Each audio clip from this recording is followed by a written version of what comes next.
Tuhan atas kasih-Mu, atas anugerah-Mu buat kami. Kami percaya Tuhan bahwa Engkau hadir di tengah-tengah kami pada pagi hari ini. Kami bersyukur Tuhan bahwa penyertaan-Mu sempurna atas kehidupan kami Tuhan. Kami mau menyerahkan Tuhan ibadah kami dari awal pertengahan hingga akhir Tuhan. Biarlah Engkau hadir di tengah-tengah kami Tuhan. Terima kasih Bapa, terima kasih. Kami siap untuk memuji dan memuliakan nama-Mu Tuhan. Hanya di dalam nama Tuhan Yesus kami berdoa dan mengucap syukur. Haleluya. Amin. Siap memuji Tuhan? Amin. Saya untuk bangkit berdiri, mari kita memuji Tuhan dengan segenap hati kita.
Layak berkuasa, memerintah selamanya.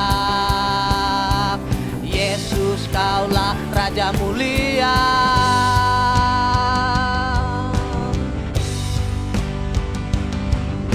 Tak terbayang kebesaran-Mu dan tak terbanding kekuatan-Mu Tuhan. Kau megah bagiku segenap jiwa dan pengharapan, telah ku serahkan ku rencana-Mu Tuhan. Kau Raja atasku, hanya Kau yang layak ditinggikan. Oh, ajaib Tuhan, agung dan perkasa. Kau sumber kemenanganku, layak berkuasa, memerintah selamanya. Yesus, Kaulah Raja mulia. Ajaib Tuhan, agung dan perkasa. Kemenanganku, layak berkuasa, memerintah selamanya. Yesus, Kaulah Raja mulia.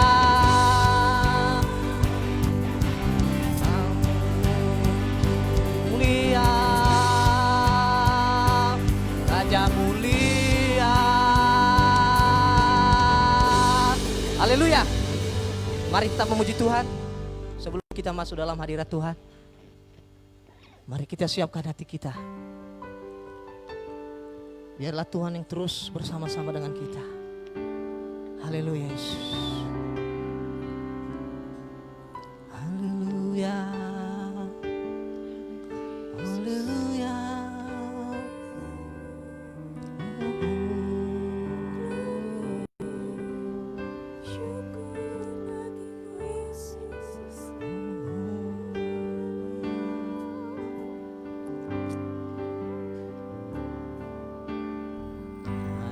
Pernah ku ragukan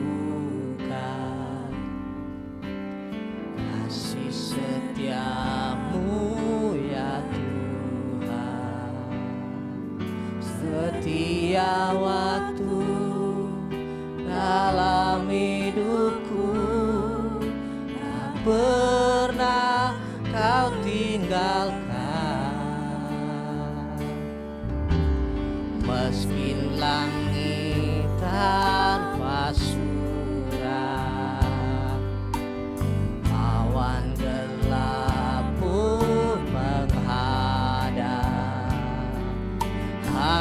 hadapi badai, lewati gelombang, tak pernah kau tinggalkan diriku.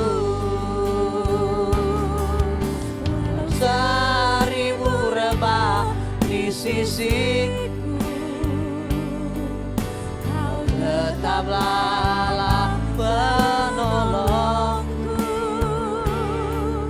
Walau 10.000 rebah di kananku, takkan ku goyah, sebab Yesus sertaku.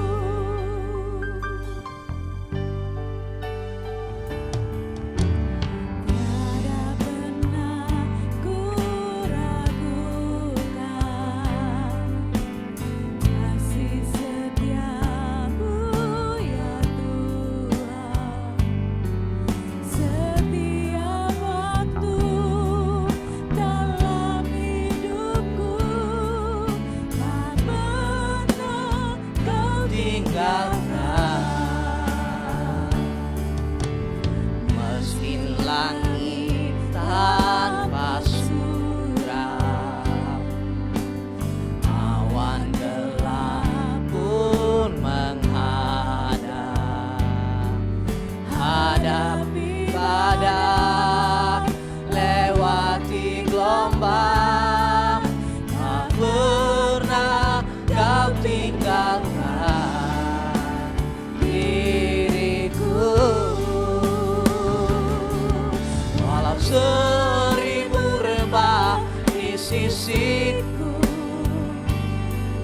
kau tetaplah penolongku. Walau 10.000 rebah di kananku, takkan ku goyah, sebab Yesus sertaku. Walau 1000 rebah di sisiku, kau tetaplah penolongku. Walau 10.000 rebah di kananku, takkan ku goyah, sebab Yesus sertaku. Haleluya, haleluya, kami menyembahmu. Haleluya, kami menyembahmu. Haleluya, haleluya, terima kasih Yesus. Engkau layak disembah, Engkau layak ditinggikan. Haleluya, haleluya, haleluya.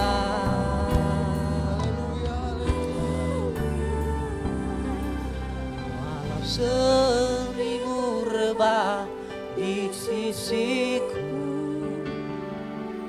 kau tetaplah penolongku.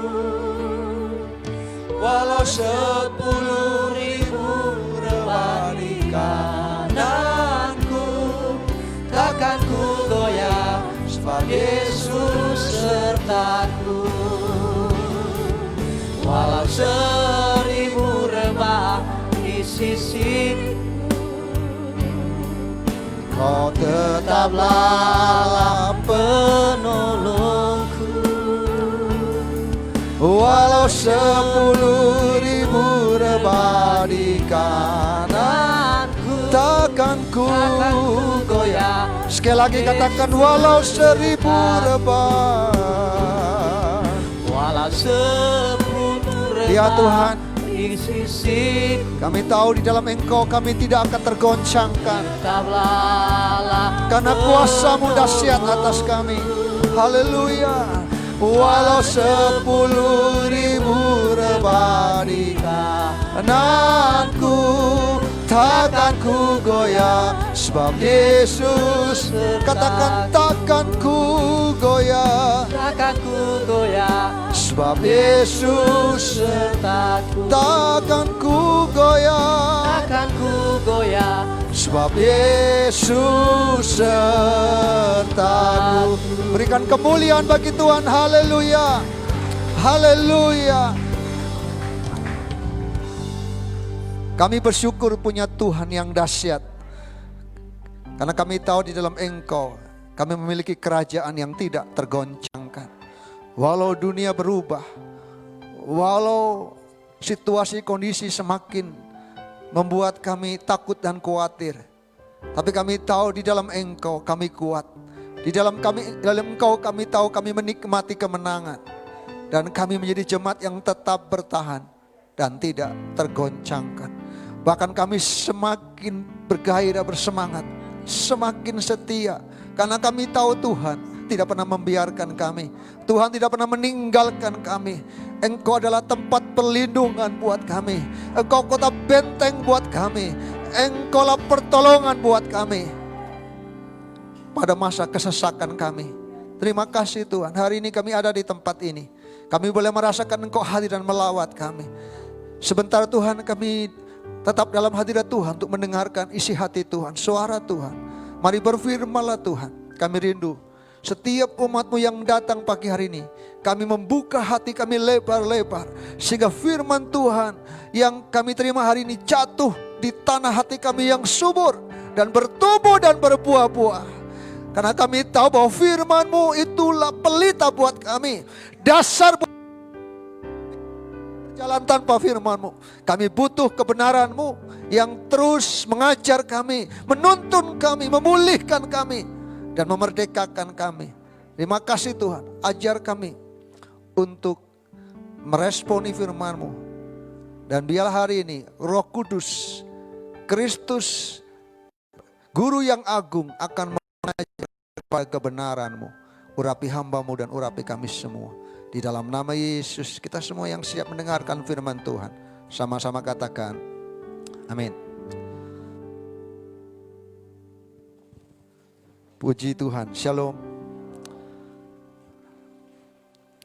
Ya, sebelum saya menyampaikan firman Tuhan, saya ingin sampaikan terima kasih untuk dukungan jemaat Tuhan. Kita GKRI secara nasional sudah mengadakan PPJ walaupun tidak seperti biasa karena situasi pandemi COVID-19 yang harusnya diadakan PPJ di Papua, di Raja Ampat. Seharusnya tahun ini paling tidak saya ada di Raja Ampat, tapi Tuhan gak izinkan. Sehingga kemarin kita PPJ sudah berlangsung selama 2 hari secara online. Terima kasih untuk rekan-rekan yang sudah mendoakan sehingga acara ini berjalan dengan baik. Acara yang luar biasa, Apostol Daniel, Hanibau, Ibu Pastor Dina, Pak Pendeta Martin saja sebagai ketua umum, dan ada pembicara dari Singapura, Pastor Konghi, dan beberapa pembicara yang lain yang dahsyat. Terima kasih juga yang sudah hadir, Pak Michael, yang bisa ikut walaupun secara Zoom meeting. Tapi luar biasa. Seperti acara kangen-kangenan. Luar biasa. Banyak sekali yang ikut. Saya lihat hampir 500 orang dalam Zoom meeting itu. Ya, saya tadi malam sudah menyampaikan kepada B Generation apa yang sudah didapatkan lewat PPJ online, yaitu bagaimana Tuhan menjangkau generasi. Dan saya mau anak-anak muda di tempat ini akan meresponi itu dan siap dipakai Tuhan. Kita akan masuk di negeri ini. Pak Jokowi katakan 2045 kita akan masuk dalam generasi emas. Serangan kemerdekaan. Itu kira-kira 25 tahun lagi. Saya berharap kita semua yang sudah sepuh, kita bisa melewati masa itu. Kita mau ketemu di 2045 dan melihat Indonesia mengalami hal yang dahsyat. Karena Tuhan siapkan generasi-generasi kita yang dahsyat, amin. Dan saya mau Big Nation ambil bagian di situ. Saya diberkati lewat acara PPC dan saya membagikan juga buat kita semua. Hari ini tema kita masih tetap yaitu menjadi jemaat yang bertahan dan tergoncangkan. Karena ini sesuai juga dengan apa yang apostol sampaikan, pewahyuan yang disampaikan bahwa kita harus jadi jemaat yang tetap bertahan. Tetap setia, tetap tertanam. Apapun situasi dan kondisi yang menggoncangkan kita, kita harus tetap setia sampai akhir hidup kita. Amin. Mari kita buka firman Tuhan dalam Kisah Para Rasul pasal 3 ayat 21. Sebagai bagian dari firman Tuhan hari ini saya mau membuka kita mau buka sama-sama Kisah Para Rasul pasal 3 ayat 21. Saya berharap kita semua berkata siap diberkati oleh Tuhan. Siap dilawat oleh firman Tuhan hari ini. Saya akan bacakan Kisah Para Rasul pasal 3 ayat 21. Kristus itu harus tinggal di surga sampai waktu pemulihan segala sesuatu. Seperti yang difirmankan Allah dengan perantaraan nabi-nabinya yang kudus di zaman dahulu. Sekali lagi saya katakan, bacakan. Kristus itu harus tinggal di surga sampai waktu pemulihan segala sesuatu. Seperti yang difirmankan Allah dengan perantaraan nabi-nabinya yang kudus di zaman dahulu. Saudara, sejarah Alkitab dan sejarah gereja membuktikan bagaimana umat Tuhan atau gereja Tuhan diperhadapkan tantangan. Di berbagai hal. Tantangan yang pertama yang kita lihat Alkitab mengatakan kejatuhan manusia di dalam dosa. Itu tantangan. Dan bagaimana dosa semakin merajalela dan umat Tuhan semakin manusia semakin melakukan hal-hal yang tidak berkenan di hati Tuhan. Ada banyak cara Tuhan kasih. Bagaimana Tuhan ingin supaya manusia ciptakannya kembali sesuai dengan gambaran dan rancangan Tuhan. Dan kita tahu saudaraku, hukum Taurat diberikan. Itu tidak menjadi jalan keluar bagi umat Tuhan atau manusia kembali kepada Tuhan. Semakin ada hukum Taurat, semakin banyak dosa dan pelanggaran, betul? Semakin banyak peraturan, semakin banyak kita melanggar peraturan. Tapi Tuhan dari mulanya memberikan solusi, anugerah yang terbesar yang diberikan manusia yang berdosa. Yaitu apa? Kristus lahir di dunia yang kita akan rayakan bulan depan. Di mana Kristus lahir memberikan satu hadiah terbesar, anugerah terbesar. Memberikan jaminan keselamatan buat kita. Dan terlebih, yaitu Yesus lahir dalam hati kita. Dalam hidup kita. Tapi ada juga hadiah yang terbesar yang diterima oleh gereja Tuhan di tengah-tengah tantangan yang terjadi di masa lalu. Kita tahu bagaimana gereja. Saudara, kalau bicara tantangan gereja, itu bukan terjadi hanya sekarang. Saudara lihat bagaimana gereja Tuhan, gereja mula-mula mengalami banyak tantangan, ada banyak kesulitan. Dan bahkan kesulitan yang hadapi oleh gereja mula-mula lebih menyakitkan, lebih berat dibandingkan mungkin hari-hari ini.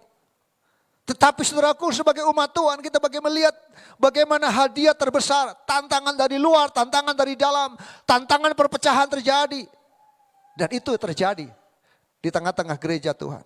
Tapi bersyukur saudaraku, Tuhan menghadiahkan hadiah terbesar, yaitu apa?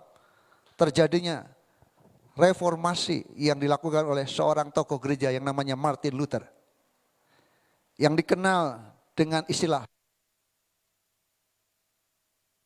Sola Gratia, Sola Scriptura, dan Sola Fide. Apa itu artinya? Sola Gratia hanya karena anugerah. Sola Scriptura hanya karena firman Tuhan, Alkitab. Dan Sola Fide hanya karena iman. Dan ini yang membuat terjadinya reformasi gereja, gereja dipulihkan. Terjadi sesuatu yang luar biasa. Karena apa? Minta maaf. Pengajaran waktu itu, pengampunan dosa dijual belikan. Orang bisa dihapus kalau bisa membeli surat pengampunan dosa. Dan terjadi penyelewengan, terjadi di gereja Tuhan. Sejarah membuktikan. Tapi kita bersyukur Tuhan menghadiahkan satu anugerah yang luar biasa. Terjadinya reformasi. Kembali kepada firman Tuhan, kembali kepada anugerah. Ingat, keselamatan itu bukan karena kebaikan kita. Tapi semata-mata oleh anugerah Tuhan. Karya Kristus di atas kayu salib. Dan hanya karena iman. Jadi kalau enggak beriman pada Kristus, enggak ada keselamatan. Di luar Kristus tidak ada keselamatan. Yang setuju katakan amin. Saudara yang kasih Tuhan, dan sampai sekarang ini Tuhan terus berjanji bahwa Tuhan akan mengadakan pemulihan. Kata yang dipakai di sini Kisah Rasul pasal 3 ayat 21. Kisah Rasul pasal 3 ayat 21 mengatakan, sampai waktu pemulihan segala sesuatu akan Tuhan janjikan restorasi atas segala sesuatu. Pemulihan ini berbicara mengenai kerajaan Allah, di mana dunia ini akan dipulihkan. Tuhan ingin menghadirkan kerajaan Allah di dunia ini lewat hidup kita, amin. Lewat gereja Tuhan. Dan kita tahu kerajaan Allah yang Tuhan janjikan adalah kerajaan Allah yang tidak tergoncangkan. Saudara dikasih Tuhan, Allah terus bekerja bagi kita gerejanya sampai terus kita dipulihkan menjadi kerajaan Allah yang tidak tergoncangkan. Jadi pemulihannya itu pada tubuhnya, kita gereja Tuhan. Saudara, hari ini saya mau sampaikan caranya bagaimana pemulihan itu terjadi.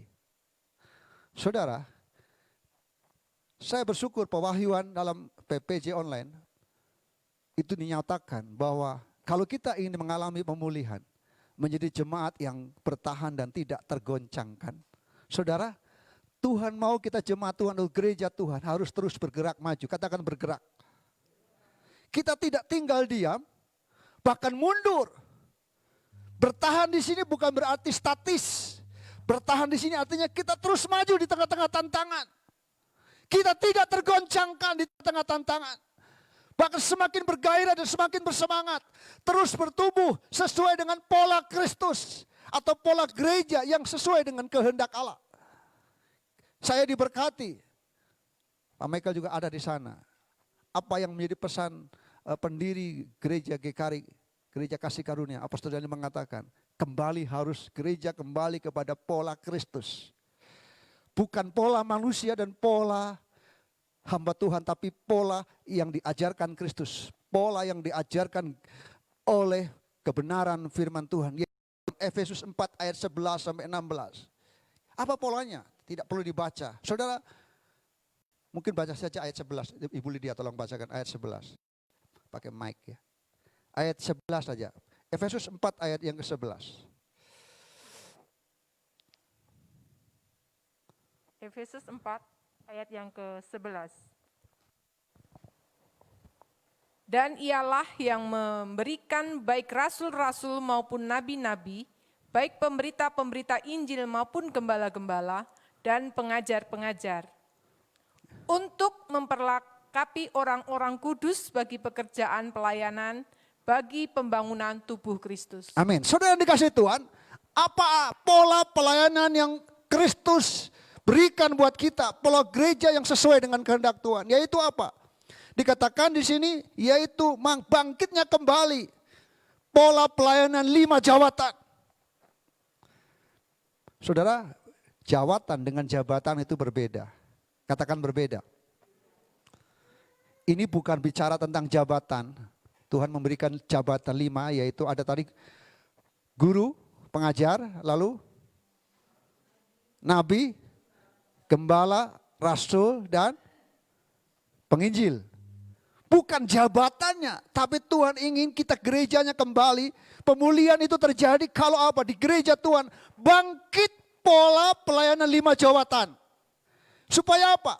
Supaya menjadi jemaat yang bertahan dan tidak tergoncangkan, yaitu apa? Jemaat harus tadi diperlengkapi. Diajar firman Tuhan secara baik, secara benar, sesuai dengan kebenaran firman Tuhan. Itu dari sisi sebagai gembala. Tapi sisi jemaat Tuhan, kita harus siap diajar. Yang setuju katakan amin. Kita harus rindu untuk diperlengkapi. Amin. 5 jawatan itu diberikan kepada kita gereja Tuhan supaya jemaat diperlengkapi. Tadi firman Tuhan mengatakan kita diperlengkapi sebagai orang-orang kudus, betul? Untuk apa? Untuk pekerjaan pelayanan. Saya mengatakan, seringkali saya katakan tidak boleh kita berkata, enggak, saya jemaat biasa. Setiap kita ada pelayan di hadapan Tuhan. Ini waktunya gereja yang tetap bertahan adalah menyadari bahwa kita harus diperlengkapi, harus diajar untuk disiapkan dalam pekerjaan pelayanan. Memang pelayanan enggak harus di atas mimbar di sini. Tapi pelayanan banyak hal. Lewat doa saudara di rumah untuk mendoakan. Pelayanan di tempat ini juga sebuah pelayanan. Lewat waktu yang saudara berikan untuk mengunjungi tetangga itu juga pelayanan. Semua kita harus masuk dalam kegerakan pola gereja yang Tuhan siapkan. Yaitu setiap kita harus siap melayani Tuhan. Diperlengkapi untuk menjadi pelayan-pelayan Tuhan. Untuk pekerjaan pelayanan. Dikatakan dibangun supaya kita bertumbuh dan dewasa. Dan terwujudnya kesatuan iman dan pengetahuan yang benar tentang Kristus. Kalau ditanya, kita semua ditanya tentang Kristus, jawabannya sama. Ketika kita memandang siapa Kristus, saya berharap semua kita tahu bahwa Kristus itu Tuhan. Enggak ada lagi yang berkata, siapa ya Kristus ya? Siapa itu Tuhan? Kita harus mengimani bahwa Yesus itulah Tuhan. Karena ada banyak pengajaran di luar sana yang sudah meragukan bahwa Yesus itulah Tuhan. Betul? Saya mau jemaat Tuhan di tempat ini. Kita tidak puas berkata saya orang Kristen. Tapi kita harus siap diperlengkapi untuk menjadi jemaat yang tidak tergoncang dan bertahan. Harus punya kesatuan iman. Harus bertumbuh, harus diperlengkapi. Itu artinya saudara harus menyediakan hidup saudara, waktu saudara untuk diajar, untuk belajar, untuk terus dimuridkan. Dan pemuridan. Sekali lagi saya mengatakan, jangan berkata untuk jadi murid di SD memang butuh 6 tahun. Untuk murid di SMP butuh 3 tahun. Kalau tidak naik 4 tahun. Untuk SMA, SMU butuh 3 tahun. Untuk menjadi mahasiswa harus butuh 4 tahun, 5 tahun, betul? Tapi untuk menjadi murid Kristus dibutuhkan seluruh hidup kita. Dari awal sampai akhir, sampai Tuhan panggil kita. Kita tidak berkata saya sudah cukup menjadi murid Kristus. Artinya kita harus selalu siap dimuridkan sampai Tuhan menjemput kita. Amin. Saudara dikasih Tuhan dan Tuhan sampaikan ini buat kita. Pertanyaannya saudaraku, bagaimana cara yang lain? Saya ingin kita membuka Ulangan 6 ayat yang ke-23. Saya ingin bagikan ini.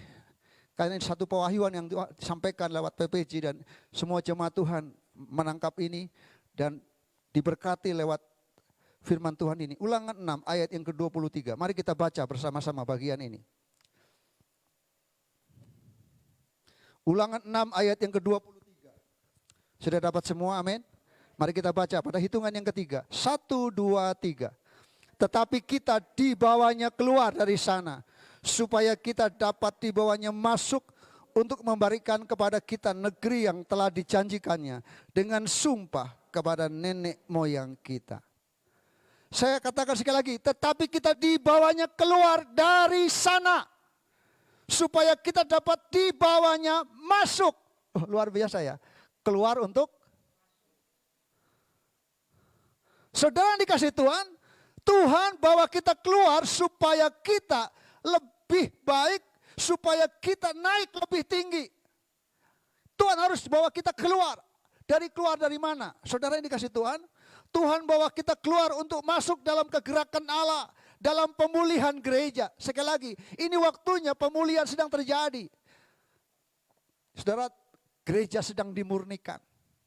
Gereja sedang dipersiapkan untuk masuk dalam satu kegerakan di mana satu saat Tuhan akan bangkit gereja-gereja yang dipulihkan luar biasa akan siap untuk dipakai Tuhan dengan dahsyat. Karena waktunya sudah sangat-sangat singkat. Saudara, apa maksudnya firman Tuhan ini? Keluar. Artinya kita harus siap meninggalkan. Keluar dari hal-hal yang lama atau yang sudah ketinggalan. Kita harus up to date. Yang setuju katakan amin. Saudara, hari-hari ini kegerakan gereja Tuhan itu terus bergerak maju. Lebih cepat dulu kegerakan itu terjadi 100 tahun. Tapi sekarang saudara kegerakan gereja itu terjadi dalam dekade 10 tahun. Terjadi kegerakan. Kenapa? Waktunya sudah sangat singkat. Kalau kita lihat sejarah gereja 100 tahun selalu terjadi kegerakan yang baru. Terjadinya dulu gereja karismatik. Sebelum gereja karismatik 100 tahun sebelumnya gereja Pantai Kosta. 100 tahun kemudian terjadi gereja karismatik. Dan hari ini saudaraku, kita tahu kita ada di gereja apostolik reformatik yang teokratis. Kegerakan terjadi, profetik. 10 tahun mulai bergerak. Saya lihat bagaimana gereja Tuhan terus dipulihkan. Tuhan sedang mengerjakan gerejanya dan Tuhan mau kita siap meninggalkan, keluar dari hal-hal yang lama. Kita enggak terus berkata, aduh saya masih enak di waktu yang lama. Saudara yang kasih Tuhan, sering kita kan lihat di belakang mobil, enak zamanku toh, gitu kan. Betul ya? Lebih enak zamanku toh. Masih ingat kan siapa itu?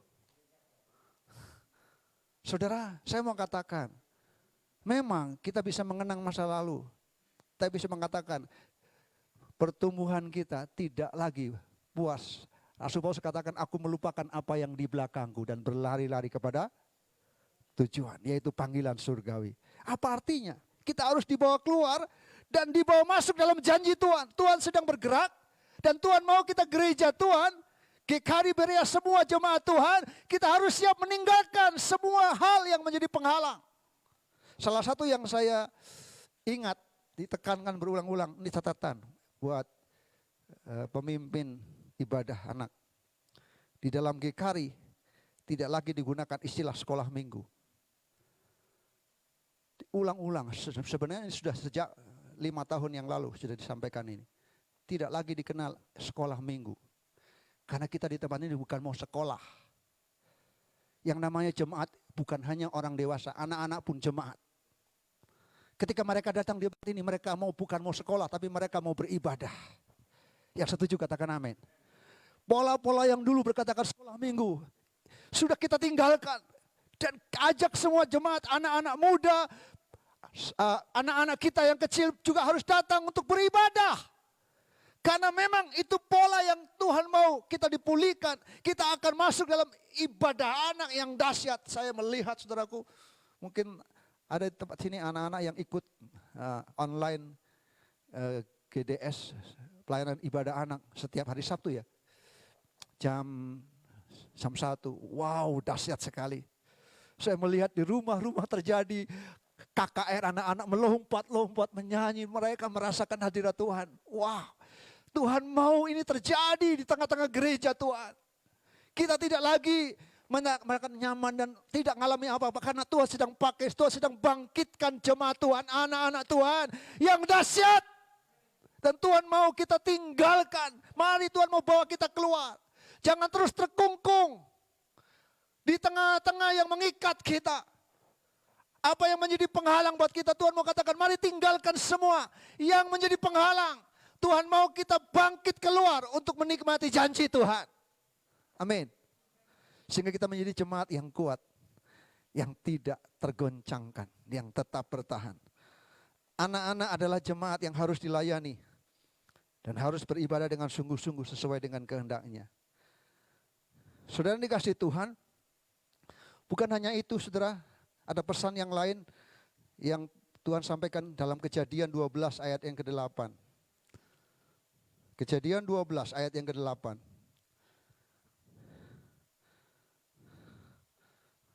Kejadian 12 ayat yang ke-8. Saya akan bacakan. Kemudian ia pindah dari situ ke pegunungan di sebelah timur, Betel. Ia memasang kemahnya dengan Betel di sebelah barat dan Ai di sebelah timur. Lalu ia mendirikan di situ mezbah bagi Tuhan dan memanggil nama Tuhan. Pasal 13 ayat yang ketiga.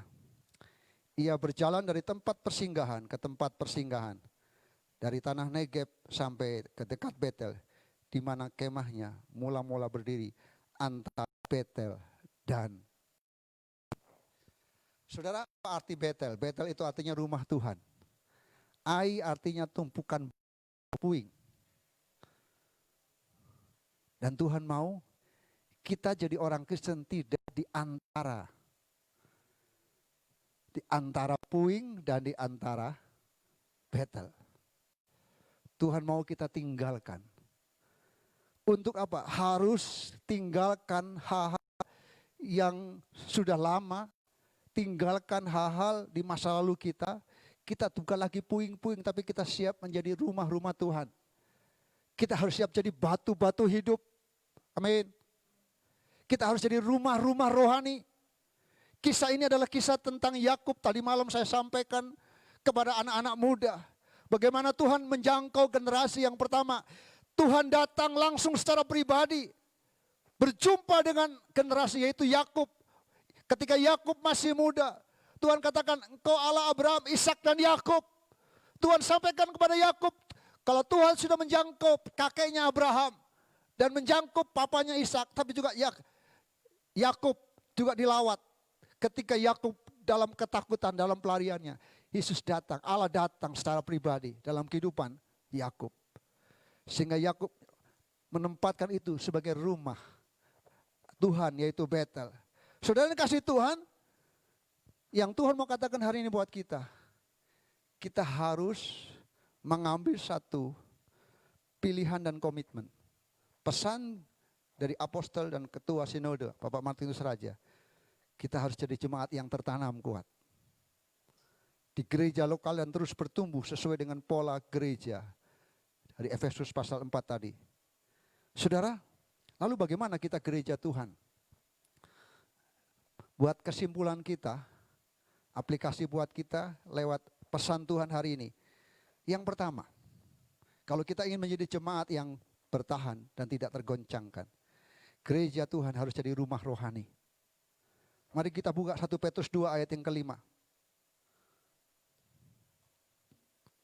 1 Petrus pasal yang kedua ayat yang kelima. Bisa salah satu bacakan ayat ini, rekan?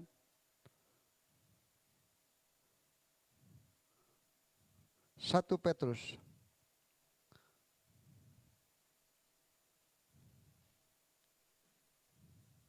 pasal 2 ayat yang kelima.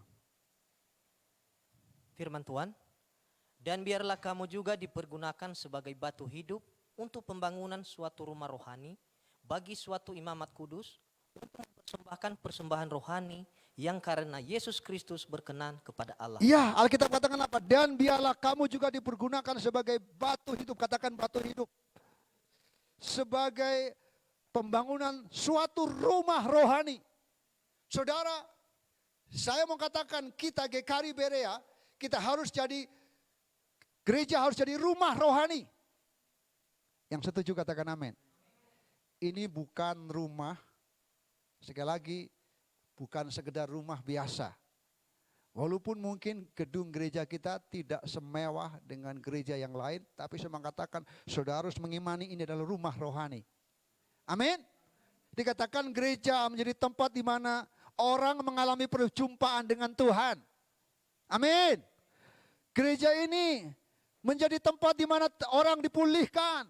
Orang mengalami berkat-berkat rohani, mengalami hal-hal yang dahsyat, mengalami mujizat Tuhan. Kita harus jadikan rumah ini rumah rohani untuk pembangunan, dikatakan suatu rumah rohani, yaitu imamat kudus.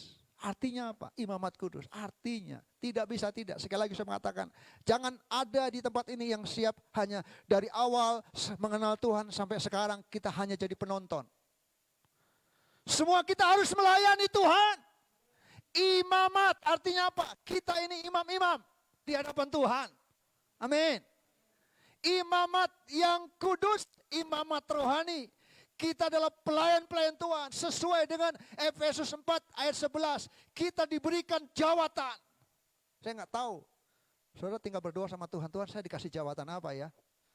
Ini bukan jabatan, tapi jawatan. Ada yang siap jadi guru, jadi pengajar, mengajarlah. Mengajar kepada orang-orang, kepada teman-teman, kepada keluarga. Yang siap jadi penginjil, siap memberitakan Injil, amin. Pak Beni, saya nggak punya karunia. Beda karunia dengan jawatan. Setiap kita harus pergi dan memberitakan Injil. Amin. Kita harus jadi gembala. Pak Beni, saya kan bukan pendeta. Gembalanya kan Pak Beni. Saudara, gembala itu bukan hanya bicara jabatan. Tapi bagaimana kita punya hati sebagai gembala. Ketika ada orang atau tetangga kita, keluarga kita sakit, kita bisa mengunjungi mereka. Bisa merawat mereka. Amin. Amin. Saudara, saya percaya Tuhan kasih kuasa yang sama. Setuju enggak? Saya tidak merendahkan pendeta. Enggak hanya pendeta saja yang dikasih kuasa. Semua jemaat, Alkitab katakan Tuhan kasih kuasa buat seluruh yang percaya kepadanya. Jadi artinya Tuhan juga kasih kuasa buat kita. Ada yang jadi imam, nabi, bukan jabatan. Juga ada yang menjadi rasul. Yang berani menegur, itu nabi, rasul menyampaikan dengan tegas. Saudaraku, semua jabatan itu akan ada di gereja ini. Sehingga apa? Gereja ini akan menjadi rumah rohani, imamat yang kudus. Saya senang anak-anak muda di tempat ini mulai bangkit melayani Tuhan. Dan saya mau semua kita, saya rindu, ada kerinduan dalam hidup kita. Saya bersyukur sekali kita boleh diizinkan melayani almarhumah Ibu Afun. Hari Senin kemarin dipanggil Tuhan, walaupun kerinduan kita dia dipulihkan dan disembuhkan. Tapi paling tidak, saudara, saya senang ada jemaat-jemaat yang punya hati dan perhatian. Bisa mengunjungi, lalu memberikan dorongan semangat. Saya katakan hari ini, apa yang kita lakukan tidak pernah sia-sia. Tuhan melihat kerinduan kita. Kenapa?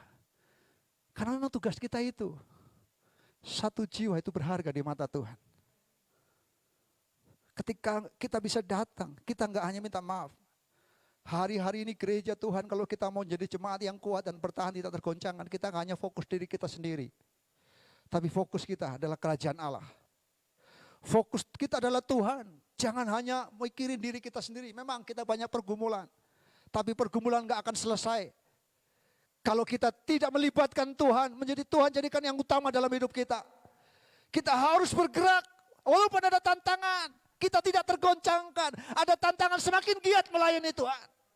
Semakin kita lakukan sesuatu yang terbaik bagi Tuhan. Dan saya percaya masalah pencobaan ngeri sama kita. Kalau kita ada masalah tetap kuat, tetap melayani Tuhan. Yang takut itu masalahnya bukan kita. Amin. Masalah pencobaan justru akan lari dari kita. Kenapa? Kok ini jemaat Beri ada masalah, kok tetap semangat ya, tetap kuat. Saya yakin kita tetap menjadi jemaat yang tidak tergoncangkan. Jadi sekali lagi saya mengatakan hari ini kita harus siap jadi rumah rohani. Siapapun kita, gak ada yang baru yang lama, semuanya baru dan kita harus bergairah bersama dengan Tuhan. Jangan lihat lagi siapa yang gak, semua kita sama di hadapan Tuhan. Saya mau kita bergerak bersama-sama bagi kemuliaan nama Tuhan. Saya dikuatkan, saudara, satu pernyataan yang menguatkan kami, yaitu gereja GKRI dimanapun berada harus jadi markasnya Tuhan. Mereka tahu, Pak Apostol tahu, walaupun gerejanya bukan gereja sendiri, masih kecil, kita punya gerejanya belum besar, tapi jangan kecil hati. Gereja GKRI dimanapun akan siap dipakai menjadi markas. Amin. Saudara tahu di balik kata markas, artinya, markas itu artinya Tuhan bekerja di tengah-tengah gereja kita. Kalau saya nggak.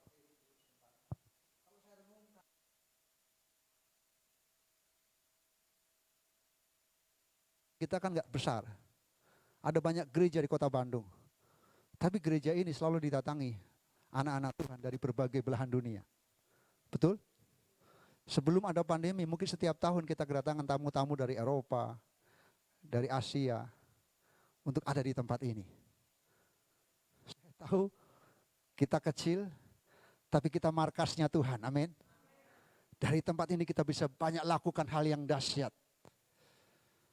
Sebenarnya tahun ini, bulan Desember kita akan kedatangan 25 mahasiswa dari Korea, teknik sipil.